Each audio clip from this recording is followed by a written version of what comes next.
नीता अंबानी ने एक शर्त पर मुकेश अंबानी से की थी शादी। भारत के सबसे अमीर घराने की बहू नीता अंबानी अपनी लाइफस्टाइल को लेकर अक्सर चर्चा में रहती है। सोशल मीडिया में उनकी साड़ी से लेकर चाय तक के खूब चर्चे हुए हैं। लेकिन क्या आपको पता है कि आज के समय में भारत की सबसे अमीर और शक्तिशाली महिला के रूप में जाने जाने वाली नीता अंबानी शादी से पहले मात्र 800 रुपए की नौकरी करती थी। इससे भी अधिक दिलचस्प है मुकेश अंबानी और नीता के रिश्ते की कहानी। दरअसल जब धीरू भाई अंबानी के बड़े बेटे मुकेश अंबानी का रिश्ता नीता के लिए पहुंचा, तो सामान्य परिवार से ताल्लुक रखने के बावजूद नीता ने इसके लिए एक बड़ी शर्त रख ली। दरअसल रिलायंस इंडस्ट्री के संस्थापक धीरू भाई अंबानी ने खुद ही नीता को एक समारोह में देखकर अपनी बहू बनाने की सोची। असल में हुआ ये था कि उस समय नीता के पिता बिरला ग्रुप में काम करते थे।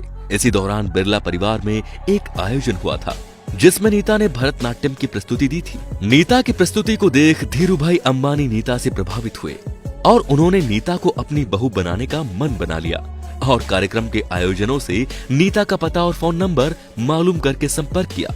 धीरू भाई अंबानी का नीता को संपर्क करने का वाक्य भी बेहद दिलचस्प है, जिसके बारे में नीता ने खुद ही एक इंटरव्यू में बताया था। दरअसल जब धीरू भाई अंबानी ने नीता के घर पर बात करने के लिए फोन किया, तो वो कॉल खुद नीता ने उठाया था। और जब सामने से ये कहा गया कि धीरू भाई अंबानी बोल रहे हैं, तो नीता को यकीन ही नहीं हुआ। नीता को लगा कि कोई मजाक कर रहा है। इस सोच से नीता ने यह भी कह दिया कि मैं भी एलिजाबेथ टेलर बोल रही हूँ और फोन काट दिया।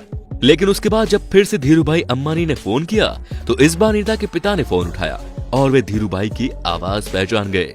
पूरी बात जानने के बाद नीता के पिता ने उनसे कहा कि वो धीरू भाई अंबानी से जाकर मिले और फिर पिता के थोड़े मनाए जाने के बाद नीता धीरू भाई अंबानी से मिलने के लिए तैयार हो गई। नीता धीरू भाई से मिलने उनके कार्यालय पहुंची, जहां उन्होंने नीता से खाना बनाने, उनकी आदतों, शिक्षा सहित कई चीजों के बारे में पूछा। इसके बाद धीरू भाई ने उन्हें अपने घर आने का न्योता दिया और साथ ही धीरू भाई ने स्पष्ट रूप से कहा कि वे उन्हें मुकेश की पत्नी के रूप में देख रहे हैं। धीरू भाई के प्रस्ताव के बारे में अपने परिवार के साथ चर्चा करने के बाद नीता धीरू भाई के घर गई और नीता जब वहां पहुंची तो मुकेश ने घर का दरवाजा खोला। मुकेश नीता को देखते ही पहचान गए, क्योंकि धीरू भाई लगातार उनसे नीता के बारे में बात कर रहे थे। फिर वहां मुकेश और नीता की एक दूसरे से बातचीत हुई और आगे भी मिलने का कार्यक्रम तय हुआ। कुछ ही दिनों में दोनों एक दूसरे को डेट करने लगे। लेकिन जब मुकेश अंबानी ने नीता अंबानी के सामने शादी का प्रस्ताव रखा, तो नीता ने भी एक शर्त रख दी, और वो ये थी कि वो शादी करके देश के सबसे अमीर घराने की बहू बनने के बाद भी एक सामान्य जीवन जीना चाहती थी और वर्तमान नौकरी करना चाहती थी।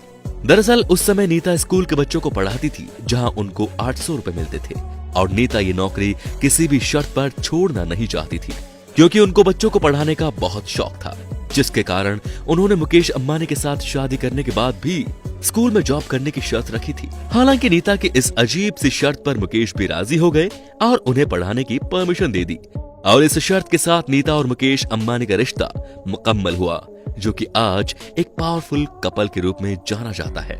तो दोस्तों, आपको ये दिलचस्प रिश्ते की कहानी कैसी लगी कमेंट करके जरूर बताएं, और आपकी शादी कौन सी शर्त पर हुई ये भी आप कमेंट बॉक्स में बता सकते हैं। फिलहाल दीजिए इजाजत, नमस्कार।